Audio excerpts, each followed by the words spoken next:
Hi there, everybody. Welcome to another album review. My name is Christian Eschbach. Hey there, everyone. It is a lovely, not quite, but almost spring day. Almost. Officially, almost. Yeah. Anyways, wonderful day to be talking about Genesis Nursery Crymes. Now, by the time you watch this, we'll definitely be well into spring. I believe this will probably end up being sometime in May. Recorded in early mid-March, whatever. Not the point. The point is Genesis Nursery Crymes Definitive Edition Remaster. If this was the remaster, I'd hate to hear the original. I was not impressed with this album. This album sounds like it was recorded using a 4-track cassette recorder that can only record a few tracks at a time, like 2 tracks at a time.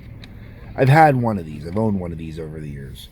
And that's what it sounds like this was recorded on. It sounds like you had one microphone covering the entire drum set. So they had one overhead mic doing the entire drum set.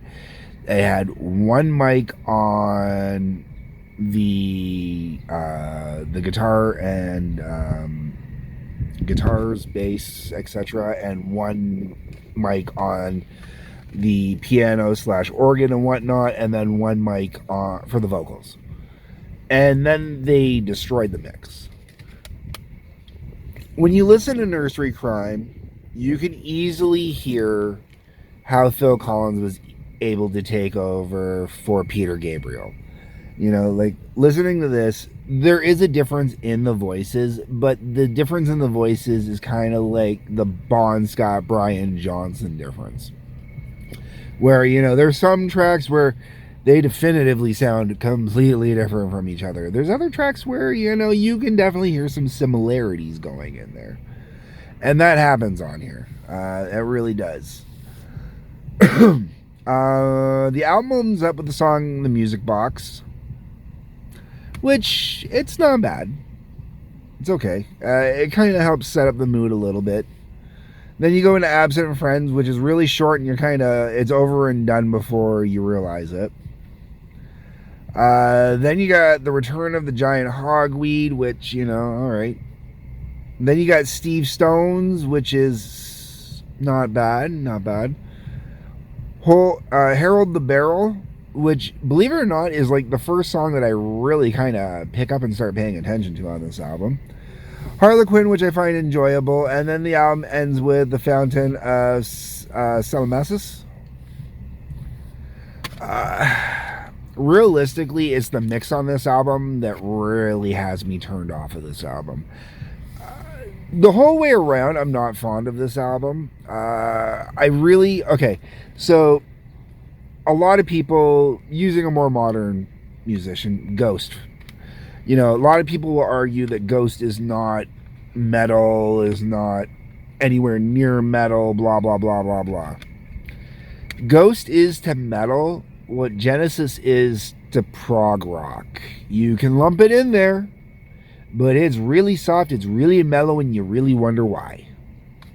I love Ghost. I will put Ghost into metal, but and I get Genesis, and I'm willing to say that Genesis... Hello there, Mr. Goose. Mr. Goose wants to say hi. Let's say hi to Mr. Goose.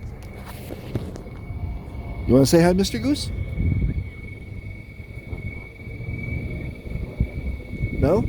Okay. Apparently Mr. Goose just popped by to hear me talk about Nursery Crymes.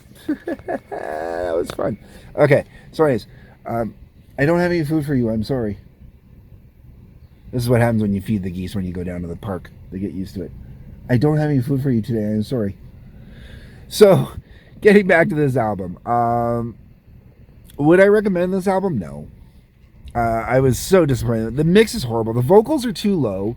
The guitar's too high. The drums are there, sort of. I said bass very loosely. I don't think there is a bass in here at all. I'd have to check the liner notes. see here. Yeah, Michael Rutherford's doing the bass on this one, and it's just, it's not there. It's such a horrible mix. This is one of those ones where, I'd love to get my hands on the original master tapes and do everything I can and try and bring them back up and whatnot, because this just a horrible recording. Horrible recording.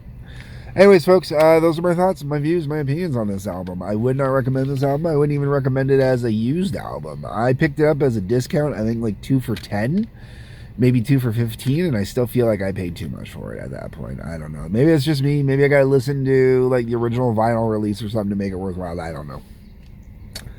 My thoughts, my views, my opinions. Let me know what you guys think. That's what the comment section down below is for. Drop me a line. Let me know what you think of this album. Am I being too hard on this album? Am I being accurate on this album? I don't know. I'm discovering I'm just not a Genesis person. I keep trying, but I'm just not a Genesis person. The odd song here and there maybe, but that's it.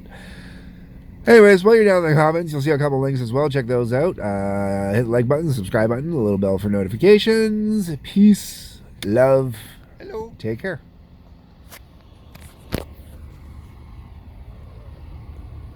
Hello.